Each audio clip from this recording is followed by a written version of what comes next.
കുന്നംകുളത്ത് യൂത്ത് കോൺഗ്രസ് പ്രവർത്തകൻ സുജിത്തിനെ മർദ്ദിച്ച 4 പോലീസുകാർക്കെതിരെയും കടുത്ത നടപടിക്ക് സാധ്യത.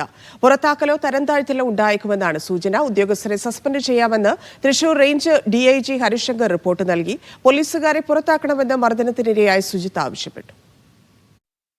കുന്നംകുളം പോലീസ് സ്റ്റേഷനിൽ യൂത്ത് കോൺഗ്രസ് പ്രവർത്തകന് മർദ്ദനമേറ്റതിന്റെ ദൃശ്യങ്ങൾ പുറത്തു വന്നതിന് പിന്നാലെയായിരുന്നു ഉദ്യോഗസ്ഥർക്കെതിരെ കൂടുതൽ നടപടി സ്വീകരിക്കുന്നതിനെക്കുറിച്ച് പോലീസിന്റെ ആലോചന. ഉദ്യോഗസ്ഥർക്കെതിരെ അച്ചടക്ക നടപടി സ്വീകരിക്കാമെന്നാണ് ഡിജിപിക്ക് ലഭിച്ച നിയമോപദേശം. നേരത്തെ നടപടി സ്വീകരിച്ചു വന്നത് തടസ്സമാകില്ല.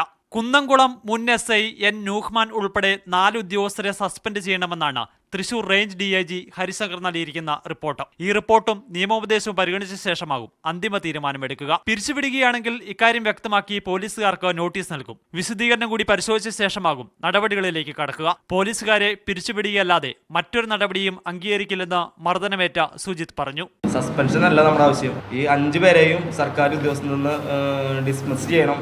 പിന്നെ അവർക്കെതിരെ തക്കതായ നടപടി എടുത്തുകൊണ്ട് കേസിനെ വിധേയനാക്കണം എന്നാണ് ഞങ്ങളുടെ ആവശ്യം. പോലീസ് സ്റ്റേഷനിൽ CCTV ഇല്ലാത്തതിനാൽ സുപ്രീം കോടതി സ്വമേധയെടുത്ത കേസിൽ കക്ഷി ചേരാനും സുജിത്ത് തീരുമാനിച്ചിട്ടുണ്ട്. മീഡിയ 1 തിരുവനന്തപുരം.